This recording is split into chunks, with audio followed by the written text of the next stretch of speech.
Кај се луѓето? Внатре се затвори таму. Овде се чека. О, добар ден, здраво, живо. Што ми правите? Како сте? Убаво сме, Убаво, добре сме. па супер. Заповедайте. Ајде, што прави? Јас се извинувам. Добар ден. Добар ден. Ајде на здравје. На здравје војводи. Чекаме, па седнаме. Ајде, ако убаво. Ајде, добро ни дојдовте. Добро ве најдовте. Здраво. Убај. Убај, здрави, живи. Супер. Лице накара. Нешто ли те заплаши? Абе, нема такова нешто. Ја тога не се случих тука. Беме на коледен банкет в Банско. Те дошли тука да проверят и мене. Абе, што ќе ме проверите мене, бе? Ако бех тука, много ясно ќе им кажа, че јас сам един от инициаторите, а не некој да ме подкупил, платил и това оно. Сино е рекал, тој на банкет не го безпокоите и те са манали. Тука комшието отдолу си беше македонец и те ушли кај него. Ти защо си подпишал за Омо и Линден? Знаеш, че тя е незаконна, тя такова, тя такова. Човекът даже се беше представил, че ке ме направят. Нищо не ке ти направят. Това е само маневра, това е нещо, полицейска, бугарска. Па и во разлог не кажува, некој кога се исплаши ќе ти рипнат, ќе те вкараат. А ако им рече некој, ако сакате да ви дам една македонска ракија, ако не да не ја гледам надворот тука. Таков случай имаше с моя съсед, живееше в Дуновци, средата на България. Та ода тия ВМРО-вци на Каракачанов и му викат, айде бай Славе, да те запишеме в нашата македонска партия. Митра? Та отшли в дома му, в Дуновци, му викат, айде бай Славе, да те запишеме в македонската партия. Коя бе тази партия? Ами на Каракачанов. Той ми рекал така и слушайте, деца, вие не знаете. Моят дедо е убиен от Ванче Михайлов, а вие сте дошли да ме терате мене. Пийте си ракията, колкото искате ки ви турам ракия, ама това няма да стане. И същия, я го карах на Мелник и беме на гробо на Сандански, Славчо Бог да го прости и рече така, Коца, искам да се снимам тука, на гроба на Сандански, ама с македонско знаме. Ние тогава нямахме наше, я рукнах от Баничан. Имаше там съединник. Колегата иска да се снима на гроба. Ще застанеш ли така с байрак? Разбира се.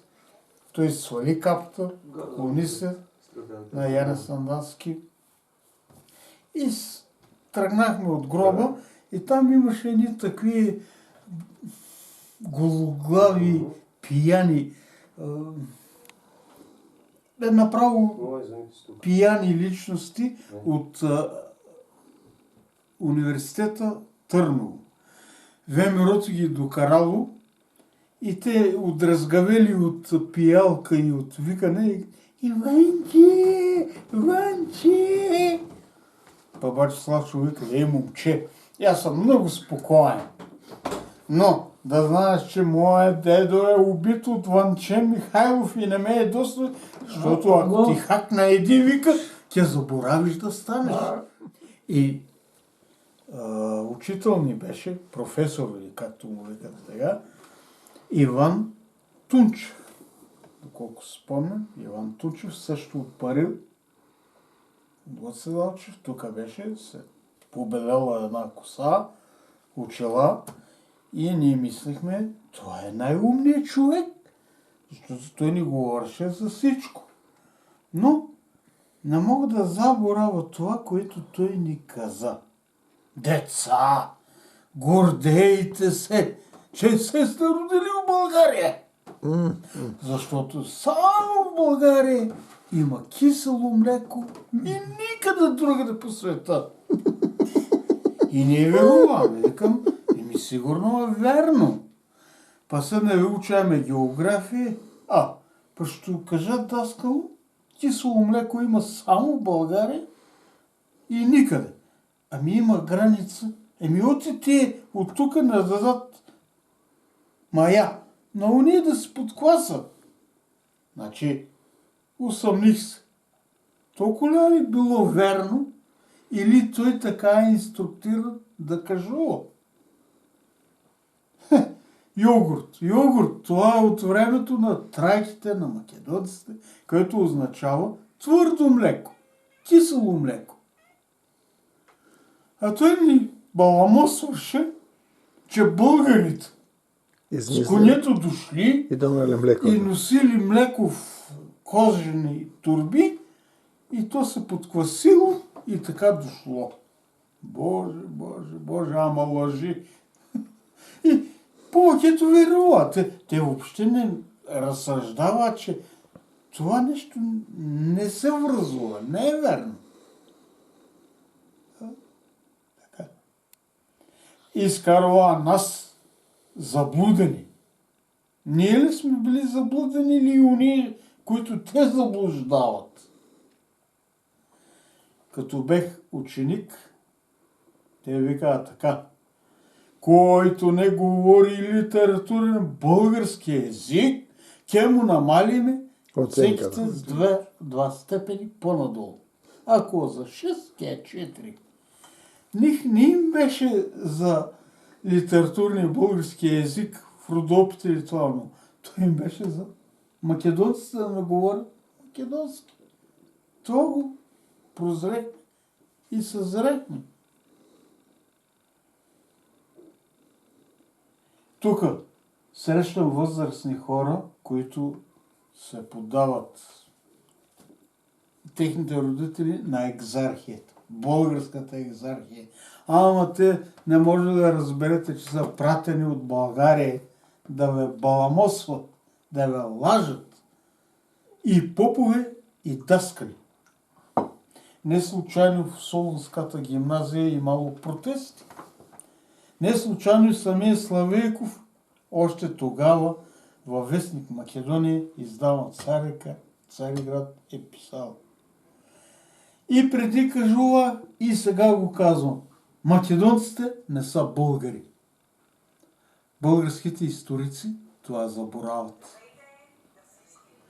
Те мислят, Тито, той го измислил. Как може Тито да измисли? Защо не е измислил друга нация? Комунистическа, примерно. Но така им подисува. През тези 200 години те прескачали Стара планина и отели в земите на юг от Стара планина, убирали стадата, убивали, взимали стадата и се вращали в България. След това продължили атаките си, като изтласкали славянското население, което е било в Тракия, на юг към Родопите и на запад към Македония. Така те са направили чистката и онова, което след това твърдят българи. Няма такова нещо. Говоря тук нашински, викам македонски. Няма македонски. Как да няма? Я викам, преведи ми, що е това? Максус скапах муцката на Бардако. Тя вика, идиот. Накараме да повтарям годината. 9-ти клас. От тогава аз съм македонец. Дедо ми, на майка ми, татко, участва в Илинденското въстание. Турците фанали некои, нали? Осъден е на 15 години тъмничен, строг тъмничен затвор. В Едиколе е лежал в Солун. И 908 година хуриета, нали, дават такива, как беше, амнистия. Хуриета ги освобождават. А на татко му участва в македонски бригади 12-та година за освобождение на Македония и пада убит. Дедо ми е убит, а он лежи 5 години затвор за Македония. Аз 2 пъти по 4 години тия ганчетите ми турия по затворите. 8 години да ти вземат от младостта. Да, най-убавите години. Първо бех едва завършил гимназия, младежи. В Караанево, Благоевград, фърлих позиви тогава. Само една до Македония. И много фърлихме и по града и не знаят кой. И по едно време не фащат. Отиваме на среща с един приятел. Щеше да има, да дойдат от Велико Търново ученици като нас. 11-класници и аз бех приготвил такива да фърлям. А обаче 3 листа не режени, щех да ги дава на други момчета от групата да ги фърлят. И отиваме на това, обаче някой не е издал, от тия си изглежда. От нашите хора. И на входа на гимназията 2 души. Един от там питат ме, как се казва, Стоян Николов. Трето Георгиев. Ти, Тома Иванова. Айде бе. И за каране не ни пуснава в гимназията и направо в Държавна сигурност. Оттам в Каране отделно, аз в една стая, моят приятел от друга. И един от Разлокли беше дошъл, един як такъв буерин. Вика, защо си тук? Отек да знам, викам, защо? Кажа, не тук, що имаш по джебовете? И взе да ме бръка, едно листче от тия Македония. Какво е това? Ме викам, го намерих. Лъжа се аз. Обаче 3 листа бракля от вътрешния чеп, извадите и тия. И мои са. Един шамар, като ми удари, беше към 5 часа слънце, имаше искри взгляда, излезе на очите. Такъв шамар. Да копчета на сна, полицая, заповядай, господин Лича. Веднага от тука, от дома му, тараш всичко наприя и иде на Благоевград. 18 дена бех арестант, тогава не съдия, но чукава ми главата от стената, и аз не признавам нищо. Следващата година нова организация правя 68 човека. И тогава, като ме фана, 113 дена в Благоевград, в Държавна сигурност, омазетата. Осъдиваме 4 години. Едно момче, 2 години, един 2 по година и половина и един 10 години. Доставяме една по тия затвори за нашата мила Македония. И жена ми беше член на ОМО Илинден Пирин. Има членска карта. Много македонка беше, но си отиде.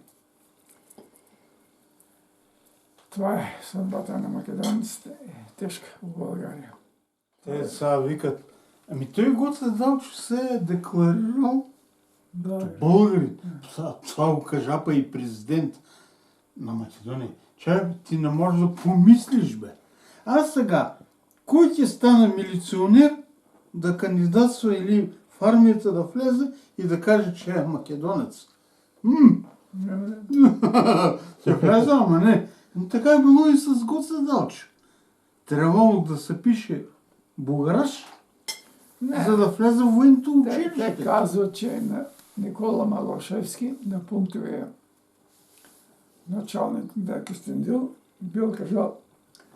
като сме си македонци, що да кажа, да е българи, това са колко е истина, не мога да кажа. Но Гоце Делчев в София, такъв шамар откарва, От Сончев. не от Сончев, един генерал.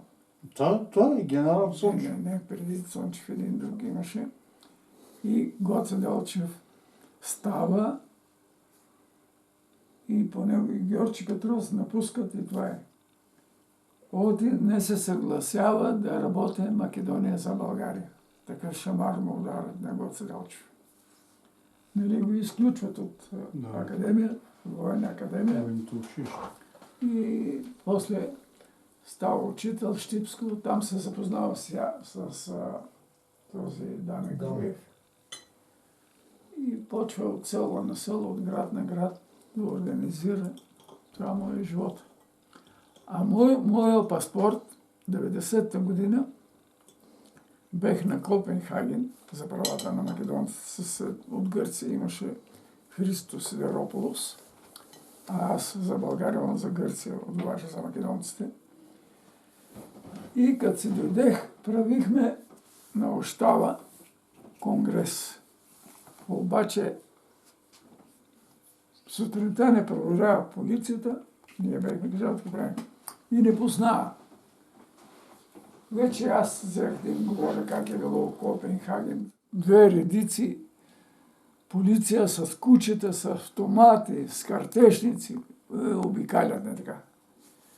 И викам, дойдя, идат, викам и по-спокойно. И дойдя един от техните вика, кой е тук председател на това сборище? Аз викам, това не е сборище, това е конгрес. Вика така, ако до 5 минути не разтурите това сборище, не знам, не отговарям, що се случи. А ония отдолу идват след жива вода. Полиция, отделно войска, 3 кордона. Викали. И аз викнах Йордан Костадинов и Бербатов Йордан. Костадинов беше заместник председател, а Бербатов беше секретар. Аз като председател викам, алайте. И викам, ако не се починим, ки оттепат някой. Ето те ни кажа, поемаш отговорност. Това не е малко. Затова към друг път, вие има да си направим конгрес, но дайте да не мога да поема тази отговорност, викам да стане някое убийство. И тия висък с кръвя се ли очи, толкова е надъхане против нас. И викам, добре, айде си одиме. Оттам ръководството ще бехме не арестува в Сандански. У полицията не окара наприени протоколи, такива на глоби Нитория по 200 лева и си не познава. А тогава Наско Киряков, това от Благоевград, това келещи се прави някои работи, а Бай Георги на вестник, ще е редактор, го е видял с двама от полицията рано как говори, вика. Това е Киряков. И сега го няма това години, няма го при нас. Божидар сбориш? Не, за Атанас Киряков. Атанас, да. От Благоевград. Келещи едно такова верналък.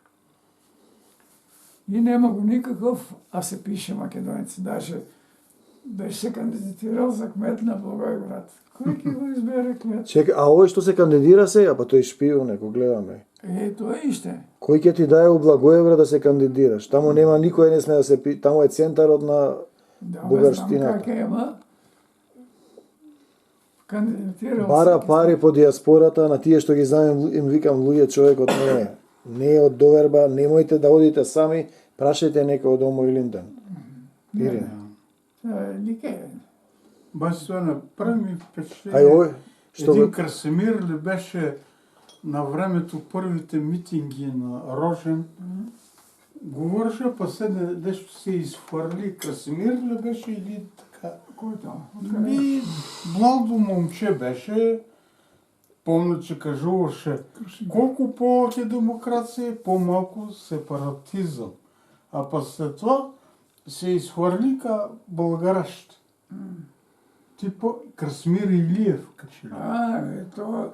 Той отиде да учи в Скопие, нали? Да. Там го пратиме и оттам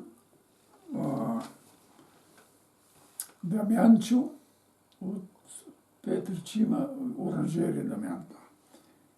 Се против Дамян. А македонците па нищо не помага. Нема. И Груевски нищо не направи.